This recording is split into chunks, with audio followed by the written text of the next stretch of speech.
I believe this question is very interesting and important as well.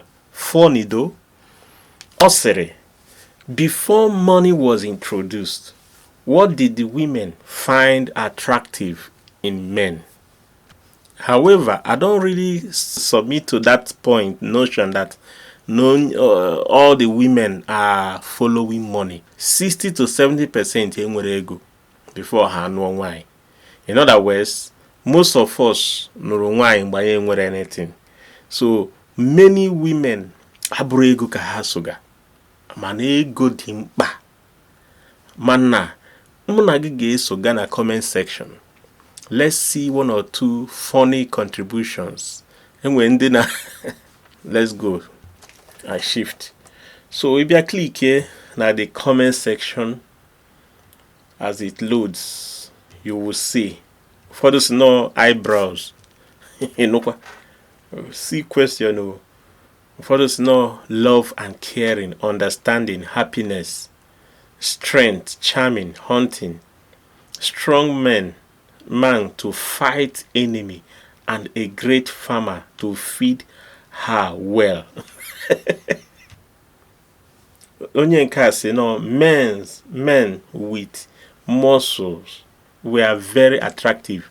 You see, men with muscles, and all why in a in fact, those days were the best wealth was determined with the know of cows, children, women, and land.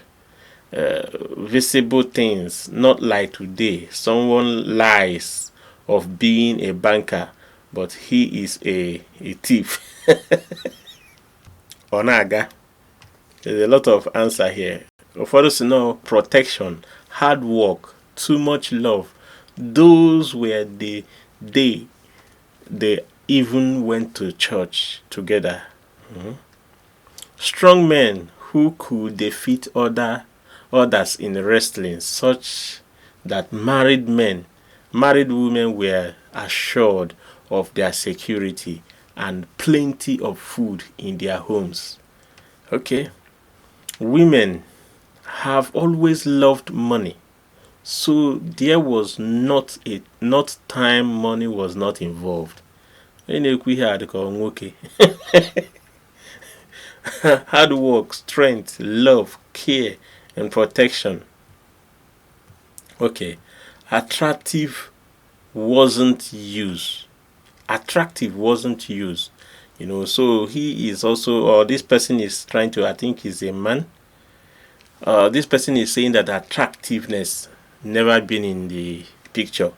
When girl born, they start to prepare marriage for her.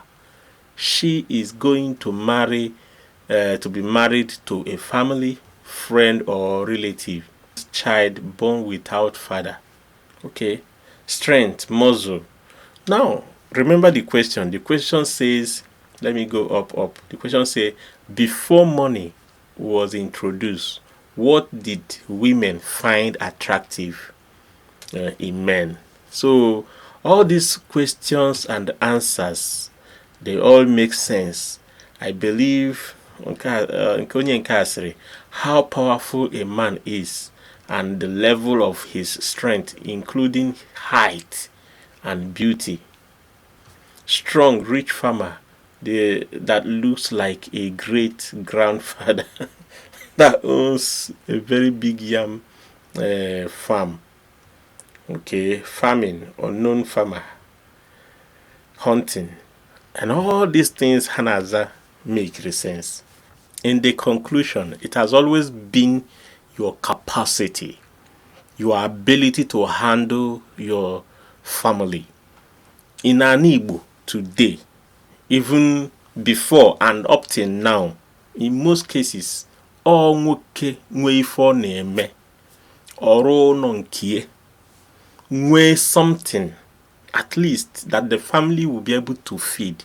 That is why most of the Igbos anaghị anụ nwanyị n'oge. So if ndị nụrụ nwanyị within 20-something years, ọ bụ na ndị nna ha na-eme ọfụma, ma ndị na-egodo mmanụ, ndị na-egodo ihe ngodo, mkpụrụ osisi, mkpụrụ ife dị iche iche, ọkpa, egusi, beans, all this ihe ngodo agasi na-enye ego mgbe ahụ. And oke kịta ọ ka dịkwa, ije nnu mmadụ na ewee jụọ gị ebe ka isi ka onye wepụta gị nke ị na-eme, ọ dịghị ka mgbe ka kịta unu fụ n'ilo unu anụba. It's telling on them that no wonder divorce is as easy, mgbe gboo. Your ability to provide, or can I say, eyelashes, eyelashes. So your capacity, your ability to provide for the home. If your ability to provide, and then different training, different training. To say member, anya hapu gi ni na kobi ife ọzọ mana ka Chineke nyere anyị aka. So, dare your own comment down below. What do you think? Because this question is not just all look funny, mana o make quite sense. Before money was introduced, what did women find attractive? Mgba mmasị mana your parents aga asị gị na onye amaka je no bịa. No hafu mmadụ ene ha tune mara ife ọ na-eme etresukwa lineage onye ahụ. Mostly anyị na-ekwu na Igbo na nwoke mma nwoke ewu egie pocket, mma nwaanyị bụ na ọ nụrụ di. And ife ahụ ihe dị na Igbo mgbe ahụ, and I believe nwekwara some influence in our today's world. Like the video and comment. Thank you and bye.